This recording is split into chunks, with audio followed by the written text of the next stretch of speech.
दिसंबर की काटती हुई ठंड थी। हिमाचल का एक सुनसान पहाड़ी कस्बा और घड़ी रात के ठीक 11 बजा रही थी। बस स्टैंड पर ऐसा सन्नाटा था जैसे यहाँ कभी इंसान आया ही ना हो।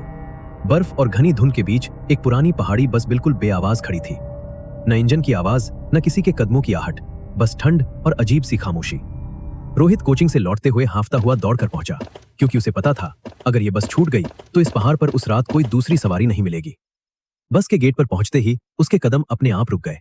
उसके सीने में अचानक एक अजीब सा दबाव महसूस हुआ, जैसे कोई उसे दूर अंधेरे से लगातार घूर रहा हो। रोहित ने जैसे तैसे हिम्मत जुटाई और बस में चढ़ गया।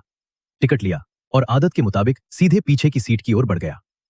बस के अंदर गिनती के कुछ ही लोग बैठे थे, सबके सिर झुके हुए, न कोई बातचीत, न मोबाइल की रोशनी, सिर्फ अजीब सी चुप्पी।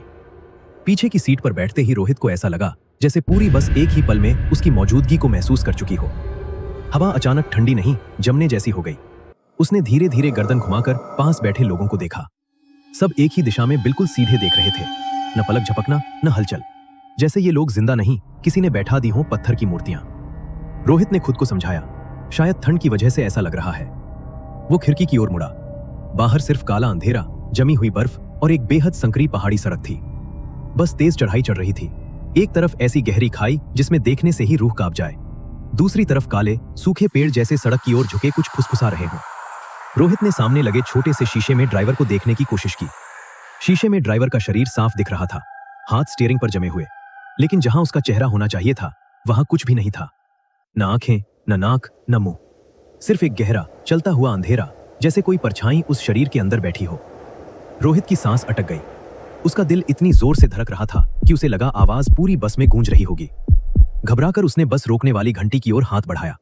उसकी कांपती उंगली पुराने लोहे के बटन से टकराई, टिंग, लेकिन बस रुकने के बजाय अचानक और तेज दौड़ने लगी।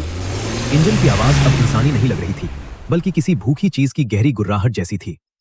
खिड़की के बाहर सड़क अब और भी पतली हो चुकी थी। नीचे का अंधेरा इतना गहरा था कि वहां गिरने का मतलब सिर्फ मौत नहीं, कुछ और भी था। रोहित समझ नहीं पा रहा था डर ज्यादा किस बात का है, उस खाई का या उस ड्राइवर का, या फिर इस बात का कि पूरी बस में अब कोई भी सांस लेता हुआ इंसान नहीं लग रहा था।